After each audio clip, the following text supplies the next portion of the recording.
Ernakulam RTO TM ജെഴ്സനെതിരെ excise കേസെടുക്കുമെന്നറിയുന്നു. വീട്ടിൽ അനധികൃതമായി 49 കുപ്പി വിദേശ മദ്യമാണ് ഈ മനുഷ്യൻ സൂക്ഷിച്ചിരുന്നത്.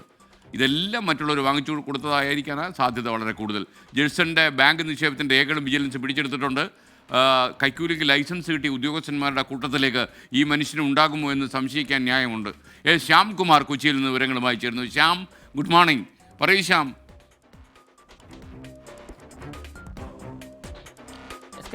റൂട്ട് തെറ്റിച്ചോടിയ ഒരു RTOയാണ് ഇന്നലെ വിജിലൻസ് പിടികൂടിയത്. വിജിലൻസിനെ ഞെട്ടിച്ചത് വീട്ടിലൊരുക്കിയ മിനി ബാർ ആയിരുന്നു. അതെല്ലാം SKN പറഞ്ഞ പോലെ തന്നെ കൈക്കൂലിയായി വാങ്ങിയ മദ്യം, അത് ഇന്ത്യൻ നിർമ്മിത മദ്യമല്ല, വിദേശ നിർമ്മിത മദ്യത്തിൻ്റെ ഒരു ശേഖരമാണ് RTO വീട്ടിൽ ഒരുക്കിയിരുന്നത്. 49 കുപ്പികൾ, അതിൽ 25,000 രൂപ മുതൽ 1 ലക്ഷം രൂപ വിലയുള്ള മദ്യം വരെ അവിടെ ഉണ്ടായിരുന്നു.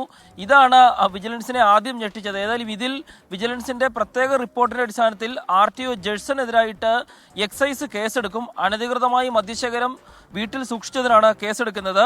ഇന്ന് ജെഴ്സനെ ഉൾപ്പെടെ മൂവാറ്റുപുഴ വിജിലൻസ് കോടതിയിൽ ഹാജരാക്കും. കൈക്കൂലിയായി വാങ്ങിയ പണം റബ്ബർ ബാൻഡിട്ട് കെട്ടി വീട്ടിൽ സൂക്ഷിച്ച നിലയിലായിരുന്നു കണ്ടെത്തിയത്. അങ്ങനെ വാങ്ങിവെച്ച 60,000 രൂപയും വീട്ടിൽ നിന്ന് പിടികൂടിയിട്ടുണ്ട്. ഇതിനു പുറമെ വിവിധ സാമ്പത്തിക ഇടപാടുകളുടെ രേഖകളും വിജിലൻസ് ഇടപ്പള്ളിയിലെ വീട്ടിൽ നിന്നും പിടിച്ചെടുത്തിട്ടുണ്ട്. ഇന്നലെ ജെഴ്സനെയും അയാളുടെ കൈക്കൂലി വാങ്ങാൻ സഹായിക്കുന്ന 2 സഹായികളെയുമാണ് എറണാകുളം കളക്ടറേറ്റിലെ ഓഫീസിൽ നിന്ന് വിജിലൻസ് പിടികൂടിയത്. ഏതായാലും ജെഴ്സന്റെ കാര്യം കുറച്ചുനാൾ കഷ്ടത്തിലാകും. പക്ഷേ കൈക്കൂലി കേസിൽ അവസാനമാകുമ്പോൾ വാദികളും പ്രതികളും ഒക്കെ ഒന്നാകുന്ന കാഴ്ചയാണുള്ളത്. അതുകൊണ്ട് തന്നെ ജെഴ്സനും രക്ഷപ്പെടുമോ എന്ന സംശയമുണ്ട്. ഏതായാലും നിലവിൽ ജെഴ്സനെ ഇന്ന് മൂവാറ്റുപുഴ കോടതിയിൽ എത്തിക്കും. Okay, thank you Shyam Kumar. എന്തായാലും കർക്കശമായ നടപടികളിലൂടെ മുന്നോട്ട് പോകണം.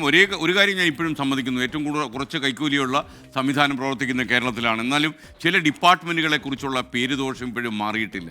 അവർ കൈക്കൂലി കിട്ടാതെ ഒന്നും ചെയ്യില്ല. ഇവർക്ക് ചില ഏജൻറ്റന്മാരും പുറത്തുണ്ടാകും. പക്ഷേ ഈ ഏജൻറ്റന്മാരെ കടയറത്ത് വീഴ്ത്താൻ ആരെങ്കിലും ഇറങ്ങി തിരിച്ചാൽ അത് മന്ത്രി KB ഗണേഷ് കുമാർ ആയാലും മറ്റുള്ളവരായാലും അതിനെതിരെ വലിയ ചെറുത്തുനിൽപ്പ് നടത്താൻ കരുത്തുള്ളവരാണ് ഈ പുറത്തു നിൽക്കുന്ന ഏജൻറ്റന്മാർ എന്ന യാഥാർത്ഥ്യം കൂടി നമ്മൾ മനസ്സിലാക്കുന്നു. വലിയൊരു സർക്കാരിന് കഴിയുന്ന കാര്യമുള്ളൂ, പക്ഷേ ചെയ്യുമ്പോൾ സർക്കാരിന് ഒരുപാട് കാര്യങ്ങൾ ആലോചിക്കേണ്ടി വരുമെന്നുള്ളത് കൊണ്ട് തന്നെ ഈ ആളുകളെ നമ്മുടെ സമൂഹത്തിൽ മേയാൻ വിട്ടിരിക്കുകയാണ്. നേരായ വഴിക്ക് എല്ലാം ഓൺലൈനാക്കി കഴിഞ്ഞാൽ ഇവർക്ക് എന്ത് ചെയ്യാൻ കഴിയും? ഇപ്പോൾ ഡൽഹിയിലൊക്കെ തന്നെ കേന്ദ്ര സർക്കാരിൻ്റെ പല ഡിപ്പാർട്ട്മെൻറ്റുകളും മുഴുവൻ ഓൺലൈനായി കഴിഞ്ഞു.